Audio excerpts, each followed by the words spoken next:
한번 박수하겠습니다. 박수 치다가 하나님께서 영광 받으시고 은혜로운 찬양.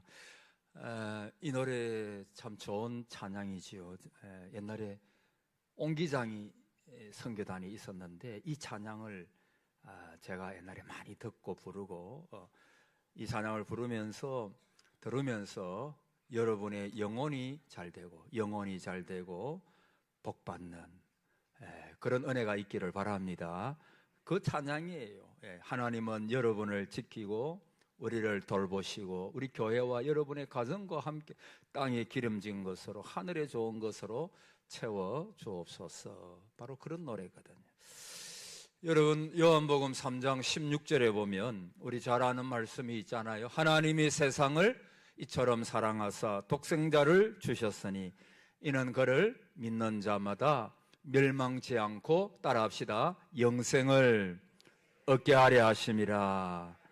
여러분, 이 요한복음 3장 16절은 성경의 요약이에요. 가장 중요한 말씀, 엑기서 중에 엑기서입니다. 한 절의 말씀이지만은 아주 복음의 기본적이고 핵심적인 메시지를 담고 있습니다. 성경 전체에서 가장 감동적이고 놀라운 말씀이지요. 이 말씀 속에는 다양한 단어가 들어있는데 그 중에 하나도 버릴 것이 없이 요긴합니다. 하나님은 남자든 여자든 어린 아이든 어른이든 아무도 구별하지 아니하고 세상을 사랑하셨습니다. 사랑하시되 헤아릴 수 없는 깊이로, 이보다 더 사랑할 수 없을 정도로 사랑해 주셨습니다. 그 표시가 어떻게 드러났습니까? 독생자를 주셨어요. 가장 귀하고 복된 아들이신 예수님을 우리에게 보내셨고 그 위대한 사랑으로 우리에게 영생이라고 하는 선물을 주셨습니다. 이 말씀은 기독교의 요약이라고 말할 만큼 위대한 본문입니다. 여러분, 기독교는 한마디로 말하면 생명입니다. 물론 기독교 안에는 윤리도 있고 또 선행도 있고 구제도 있고 여러 많은 것들이 존재하지만은 1차적으로는 기독교는 생명입니다.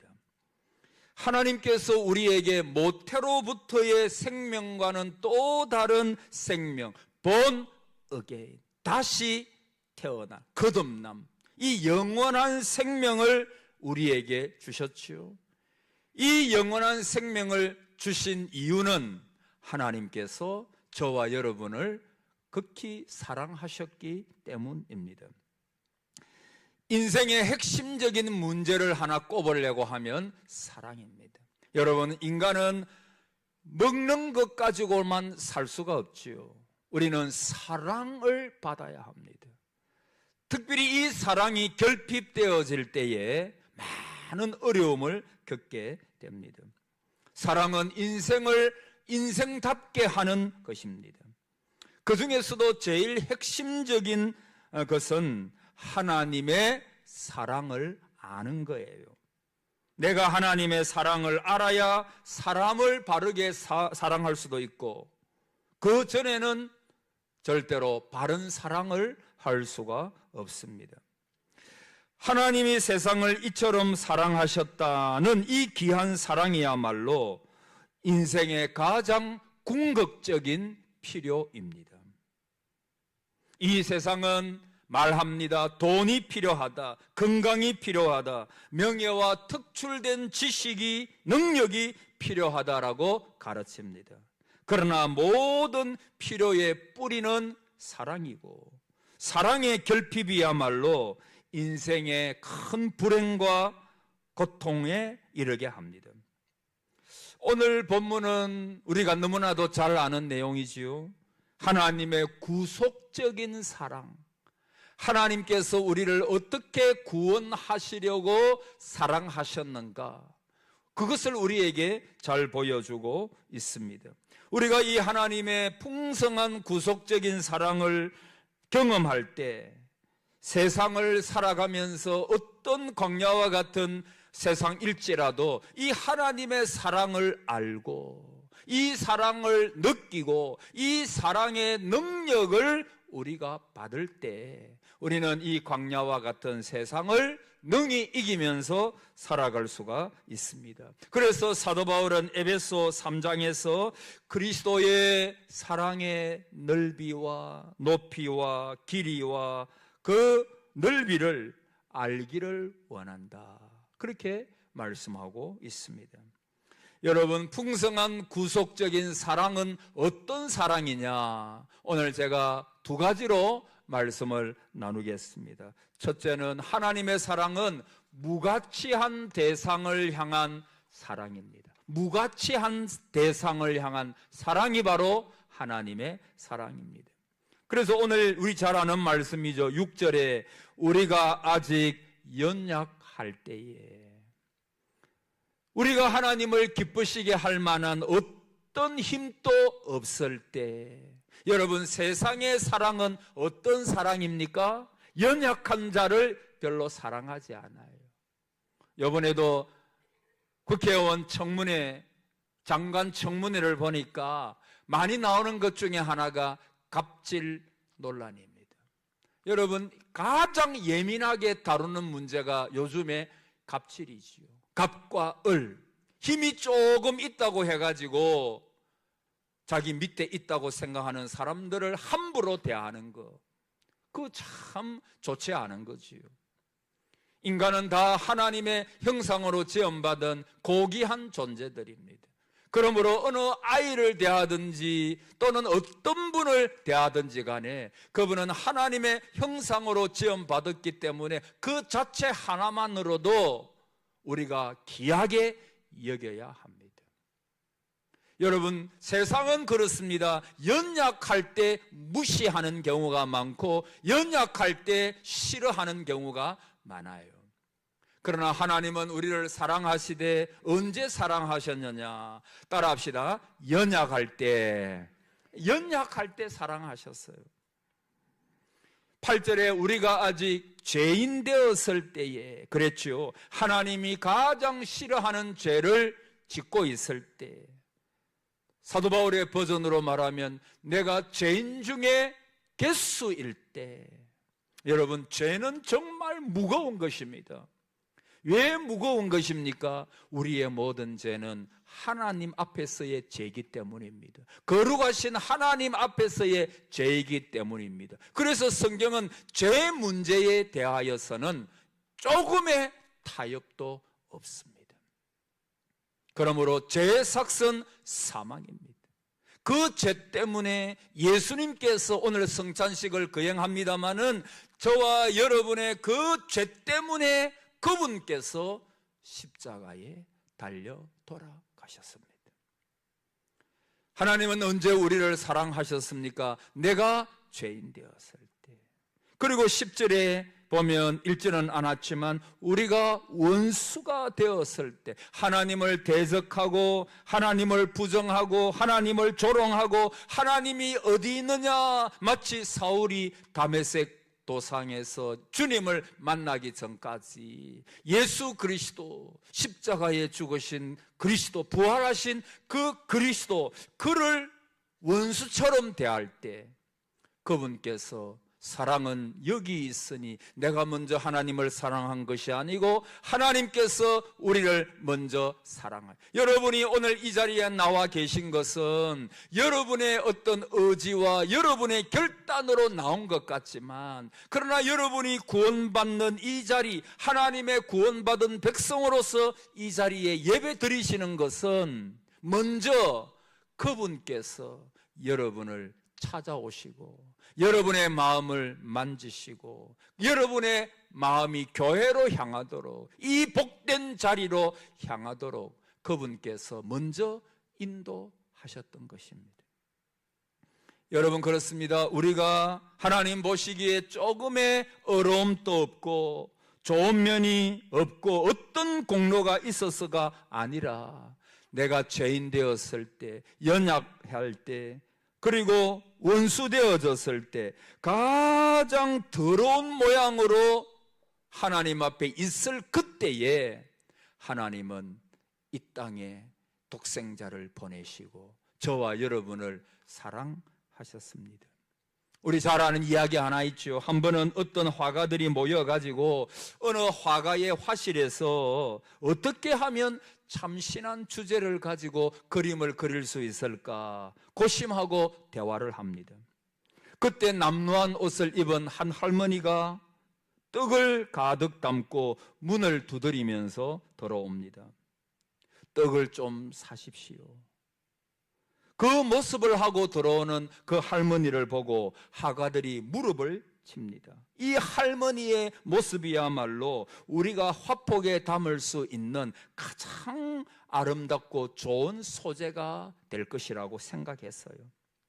그래서 화가 중에 한 분이 그 할머니에게 부탁을 하기를, 할머니, 떡을 파는 것은 문제가 없습니다. 할머니가 하루 1시간만 여기 와서 앉아 주시기만 하면 떡은 그때마다 다 저희들이 팔아드리겠습니다. 여러분, 얼마나 좋습니까? 뭐 떡을 이고 동네방네 다닐 필요도 없고, 그래가지고 떡을 가지고 와가지고 그 화가의 문을 매일 두드리는 것입니다. 그래서 할머니의 본래의 모습을 거기에 앉아 계시면은 그 화가들이 그 주름지고 또 많이 연세가 드셔서 늙으신 그 모습, 살아가는 그 모습을 화폭에 담는 것입니다. 며칠 동안 그런 가운데 할머니의 마음에 이런 마음이 들었대요. 내가 상당히 저 사람들 보기에 매력이 있는 거 모양이다고. 내가 그래도 좀 괜찮은 모양이라고. 내가 더 아름답게 해가지고 들어가야지. 그래서 어느 날은 이 할머니가 아주 얼굴에 분칠도 많이 하고 입술에 바르고 하여튼 아름답게 자기 나름대로는 할머니가 하셔가지고 거기에 들어갔다는 거예요. 거기 들어가니까 화가들이 놀라죠. 아니, 할머니, 우리가 모델로 삼은 것은 할머니의 본래에 살아가는 그 모습이라고. 그 살아가는 그 모습을 우리가 화폭에 담기를 원했는데, 아니, 그렇게 꾸며오시면 어떡하냐고. 여러분, 죄인된 우리가 하나님 앞에 나아갈 때, 여러분, 예배 시간에 하나님 앞에 나아갈 때 나의 공로와 나의 어떤 경험과 내가 어떤 그 바리새인처럼 나는 하나님 앞에 이런 모습으로 섬기고 희생하고 거룩한 모습이 나에게 있습니다 라고 하는 모습으로 나아갈 수가 없습니다. 여러분, 거룩하신 하나님 앞에 저와 여러분이 설 때 우리 모두는 이사야 선지자가 고백한 대로 화로다 나여 망하게 되었도다. 여러분, 지난 수요일입니까? 그때도 이런 말씀 드렸죠. 예배가 뭡니까? 예배라고 하는 것은 헬라어 원문에 보면 헬라어 원뜻은 무릎을 꿇고 그 이마를 땅에 대고 하나님 앞에 두 손 들고 나는 하나님 앞에 이렇게 연약하고 부족하고 허점투성이의 사람입니다. 하나님, 나는 하나님 앞에 고개도 들 수 없는 부족한 자입니다. 그것이 바로 예배입니다. 예배.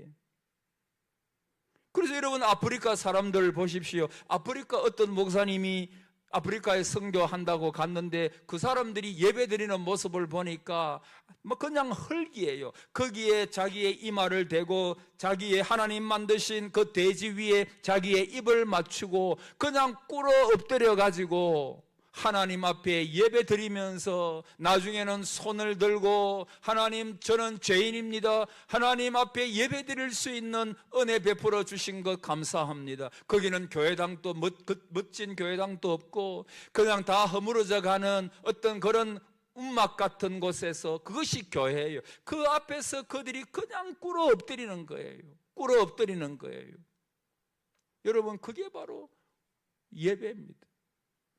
그래서 예배 드리러 나올 때에 여러분, 예배 드릴 때 저와 여러분의 마음이 정말 늘 낮아지고 낮아지시기를 축복합니다.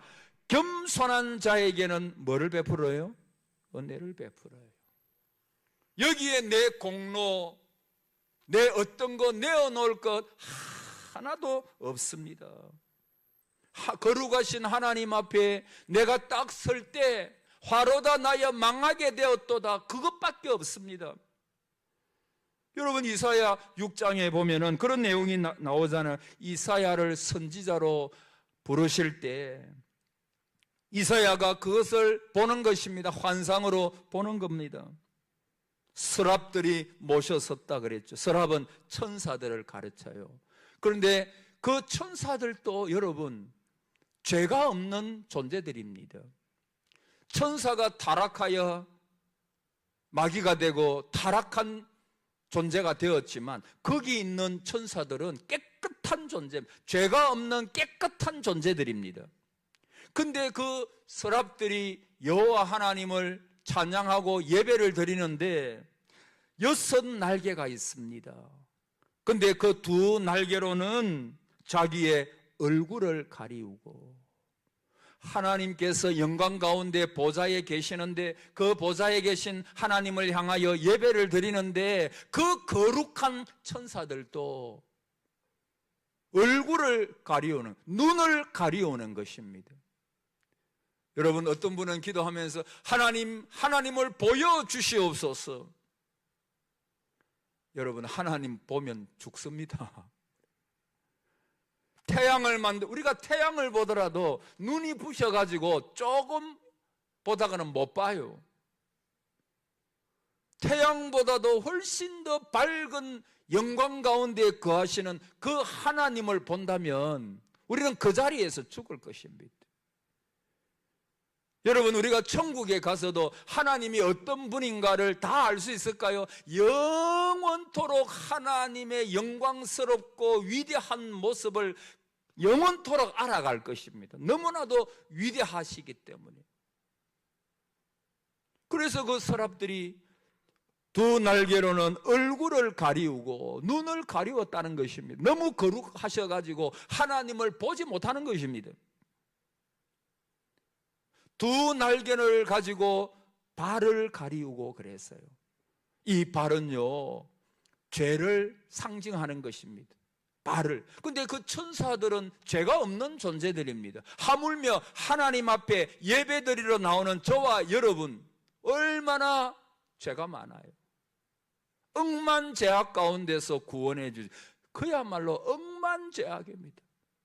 그러니까 우리가 하나님 앞에서 우리가 얼마나 연약하고 더러운 존재인가. 천사도 자기의 발을 가리우는데 우리가 어떻게 하나님 앞에서 발을 가리지 않겠습니까? 그리고 2 날개로는 날며 뭐라고 찬송을 합니까? 거룩하다, 거룩하다, 거룩하다. 3번 완전한 거룩을, 거룩하다, 거룩하다, 거룩하다, 만군의 여호와여 그의 영광이 온 땅에 충만하도다 하니라 그랬어요. 사랑하는 성도 여러분, 오늘 이 예배드리는 이 시간 저와 여러분이 이런 모습이 되시기를 축복합니다. 내가 죄악 중에 거하였다. 입술이 부정한 사람 가운데 내가 거했다. 나는 망하게 되었도다. 세리처럼 하나님 앞에 꿇어 엎드려 나의 모든 공로, 나의 모든 경험, 나의 모든 희생, 이런 거 하나님 앞에 아무것도 아니라 억만죄악 가운데서 나를 건지시고 구원하시고 벌레 같은 나를 위하여. 그렇지 않아요? 버러지 같은 야곱아, 지렁이 같은 너 야곱아. 여러분, 예배 드리는 이 시간, 여러분, 저와 여러분이 예배 드릴 때마다 하나님 앞에 정말 다, 여러분 오늘 즉각 의자에 앉아는 계시지만 저와 여러분의 마음이 정말 하나님 앞에서 낮아지고, 예수님도 그러셨잖아요. 종의 형체를 가지시고, 종의 형체를 가지시고 죽기까지 복종, 종으로 오신 거예요. 특별히 나중에는 십자가, 구원 얻을 사람이 십자가 옆에도 있었던 거예요. 십자가는 중죄인이 죽는 장소였습니다. 그 중죄인까지도 구원하시기 위하여 우리 주님께서는 십자가를 지신 겁니다. 가장 낮은 자리로 내려가신 것입니다. 여러분, 예배에 성공하는 저와 여러분 되기를 바랍니다. 예배가 우리를 살려요. 예배는 우리가 사는 시간입니다. 말씀드렸잖아요. 전에 새벽에 인간이 타락해가지고 에덴 동산에서 쫓겨났습니다. 이제는 하나님 앞에 쫓겨난 인생, 멸망받을 인생이잖아요. 그런데 하나님께서 완전히 멸망시키지 아니하시고 우리 인간들을 사랑하셔서 구약에 쫓겨나고 난 다음에 하나님께서 뭐를 주셨습니까? 예배할 수 있는. 그래서 여러분 구약에 보십시오. 성막부터 시작해가지고 하나님과 만날 수 있는 그 시간을 주셨잖아요. 여러분, 그 예배는 바로 에덴 동산에 있는 것과 똑같은 것입니다. 에덴 동산에 있을 때 부족함이 없지요. 그러나 인간이 쫓겨나가지고 모든 것을 잃어버렸습니다. 이제는 하나님을 떠나서 멸망받은 인생이 되었어요. 그런데 주님께서, 하나님께서 우리를 만나주시는 거예요. 그 시간이 바로 예배 시간인 줄 믿습니다. 그래서 예배 시간에 내 영혼이 사는 거예요. 예배 시간에 내 육신이 사는 것입니다. 영육이 사는 시간, 하나님을 다시 만나는 시간입니다. 하나님을 만나야 인간이 다시 사는 것입니다. 그래서 하나님을 모르는 사람들이 주의 전에 와가지고 하나님 앞에 신령과 진정으로 예배드릴 때 하나님께서 만나주시는 거예요. 하나님이 만나주실 때 그의 영육이 다시 소생하는 은혜를 입게 되는 것입니다. 여러분, 우리 교회 예배 시간이 저와 여러분이 예배드림으로 말미암아 영육이 살아나는 역사가 있을 줄을 믿습니다. 아멘. 두 번째로 간단히 말씀드립니다. 따라합시다. 놀라운 희생을 지불하신 사랑입니다. 여러분, 놀라운 희생을 지불한 사랑, 그냥 사랑하신 게 아니에요. 말로만 사랑하신 게 아니에요. 8절에 그리스도께서 우리를 위하여 죽으심으로. 여러분, 그리스도가 어떤 분입니까? 그리스도가 누구십니까? 하나님의 독생자입니다. 요한일서 4장 10절에 오직 하나님이 우리를 사랑하사 우리 죄를 위하여 그 아들을 화목 제물로 보내셨다 그랬어요. 여러분, 아들과 딸이 얼마나 예쁩니까? 여러분의 자녀들이 얼마나 사랑스럽습니까? 어느 나라에 훌륭한 재상이 있었는데 이 재상이 그 연도에 아버지도 여의고 아들도 잃었습니다. 그래서 그 임금님이 그 재상에게 물었대요. 그 심정이 어땠느냐고. 아버지가 돌아가셨을 때, 아들이 죽었을 때 그 심정이 어땠냐고. 그때 재상이 이렇게 답을 했대요. 아버님을 잃었을 때는 나무가 조금은 보였습니다. 그러나 아들을 잃었을 때는 눈이 캄캄해서 도무지 보이는 게 없었습니다. 아무것도 보이지 않았습니다. 여러분, 그렇지 않겠어요? 자녀는 가슴에 묻으니까. 여러분, 세상에서도 자녀를 향한 사랑이 얼마나 큽니까? 하여튼 부모님 사랑이, 저희 때도 부모님 사랑이 어떤 때는 좀 저항하기도 하고, 왜 저럴까? 그렇게 생각하는 경우도 있잖아요, 사실은. 근데 모든 부모님의 사랑은, 부모의 모든 것은 사랑이에요. 아니, 부모가 돼 보니까 그래. 싫어하겠지만 꾸중할 때도 사랑이고, 칭찬할 때도 사랑이고, 말 한마디 할 때도 사랑, 모든 게 사랑 아니에요. 물론 아버지가 조금 잘못하는 것도 있죠. 저도 그리고 여러분도 다 우리 마찬가지 아니에요. 부족한 면이 너무너무 많잖아요. 그러나 진짜 부모님의 사랑은요, 가장 아름다운 사랑, 하나님의 사랑을 닮은 사랑이, 그게 부모 사랑, 그게 아버지 어머니의 사랑 아니겠어요?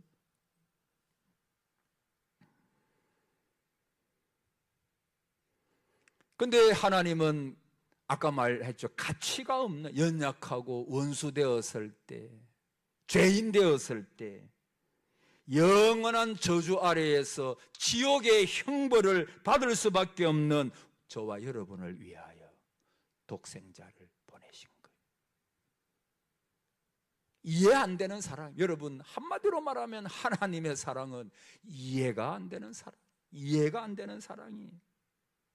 엘리 엘리 라마 사박다니, 나의 하나님 나의 하나님 어찌하여 나를 버리시나이까. 하나님께서 외면하시는 거예요. 왜? 저와 여러분을 구원하셔야 되기 때문에, 저와 여러분을 이해할 수 없는 사랑으로 사랑하셨기 때문에. 그리스도께서 우리를 위하여 죽으심으로, 이게 구원의 본질이에요. 예수 그리스도가 우리 죄를 대신하여 십자가에 못 박혀 피 흘려 죽으셨다. 그래서 9절에 그러면 이제 우리가 그의 피로 말미암아 의롭다 하심을 받았으니 더욱 그로 말미암아 진노하심에서 구원을 받은 것이니 라고 말하고 있습니다. 여러분, 피 흘렸다는 말이 중요한 거예요. 피 흘렸다. 여러분, 구원이 뭐죠? 피 흘린 사건입니다. 피 흘림이 없이는 뭐가 없습니까? 죄사함도 없어요. 예수님께서 돌아가셨다는 말보다 더 선명하게 구원을 말씀해 주는 것이 그분께서 저와 여러분을 위하여 피를 흘리셨다. 여러분, 피가 중요한 것. 사람의 생명은 피에 있는 것입니다. 그런데 보통 피가, 구약에 보면 염소와 송아지의 피로 하신 것이 아니고, 주님의 구원은 사람의 피로 한 것이 아니고 하나님 자신의 피로 이루어졌다고 말합니다. 여러분, 사람이 수혈을 잘못하면 큰일 나죠. 그래서 막 의료 사건, 혈액형이 다르게 막 수혈하면 막 의료 사건이 일어나죠. 에이즈에 감염된 피를 막 수급받아 가지고 에이즈에 걸리는 그런 경우도 봤어요. 피가 중요한 거예요. 여러분, 그런데 하나님의 피, 여러분, 그리스도의 피가 우리를 구원하시는 거예요. 하나님의 피는 마귀의 궤락에서 우리를 구원합니다. 그리스도의 피는 우리를 영생에 이르게 합니다. 우리의 구원은 주님의 피 때문입니다. 놀라운 능력이 그리스도의 피에 있는 것입니다. 그리스도의 피가 우리를 덮을 때, 보혈의 피가 우리의 가슴 속에, 우리의 몸 속에 덮을 때 귀신이 떠나가고 성령의 능력이 우리 가운데 나타나기 시작하고 정결하게 되고, 그래서 내 주의 보혈은 정하고 정하다. 내 죄를 정케 하신 주 날 오라 하신다. 내가 주께로 지금 가오니 골고다의 보혈로, 따라합시다. 골고다의 보혈로 날 씻어주소서. 그리스도의 피. 여러분, 오늘 성찬 예식을 거행합니다. 성찬 예식을 거행할 때 그리스도의 찢기신 몸을 생각하고 기념합니다. 흘리신 보혈의 그 피를 생각합니다. 그런데 이것을 떡과 잔을 대할 때 이것이 내가 먹는 순간에 그리스도의 피로 변화되는 것은 아니에요. 그러나 이 그리스도의 보혈과 주님의 그 살의 찢기심을 기념하면서 내가 이것을 먹고 마실 때, 그때 하나님의 피, 하나님의 살, 그것을 우리가 먹고 마시는 거예요. 이것을 먹고 마시면서 구원의 은혜를 감사하는 거예요. 그리고 내 속에 있는 모든 죄악들이 이 성찬을 통해서 거룩하게 변화하는, 깨끗하게 되고 정결하게 되는 이런 역사가 우리 가운데 있게 되는 것입니다. 이 그리스도의 피를 먹고 마실 때 우리 속에 있는 죄악들, 귀신들, 병마들, 그것들이 떠나가는 것입니다. 그리스도의 보혈의 피가 정하고 그것이 능력이 있습니다. 오늘 이 성찬식에 그런 하나님의 역사가 일어날 줄을 믿습니다. 여러분과 저의 모든 죄가 씻어지고 여러분 속에 있는 병만은 떠나가고 귀신은 떠나가고 하나님의 놀라운 창조의 변화의 역사, 새롭게 되는 역사가 오늘 이 성찬 예식을 통해서 여러분과 여러분 가정과 우리 교회에 넘치게 될 줄을 믿으시고 그런 믿음으로 이 성찬을 받으시기를 축복합니다. 아멘.